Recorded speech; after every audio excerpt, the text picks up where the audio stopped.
Peace and love, everybody. This is Young Nas from iGotOptions LLC, and in this video I want to talk about the difference between stocks and bonds. Alright, so these are two financial assets that are unique in their own way. So I want to go over what makes them unique and stand out from one another. With stocks, when you buy stocks, you have ownership of that company.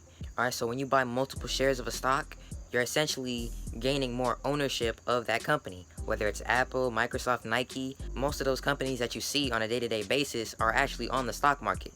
Now with bonds you don't have ownership of that company. What you're doing is loaning your money to these different corporations. Alright, so with bonds, you're loaning your money for a certain period of time, and that corporation is supposed to pay you back your money in addition to interest payments. Alright, so that's the main characteristic of bonds versus stocks. Another characteristic to pay attention to are the risk factors. Alright, with stocks, it's considered a lot more riskier because they can move very volatile.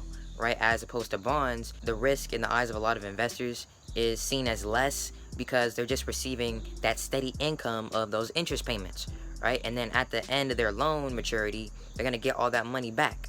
All right, so that's why bonds are seen as less risky compared to stocks. However, bonds are not a risk-free investment. That's a common misconception that a lot of traders and investors have.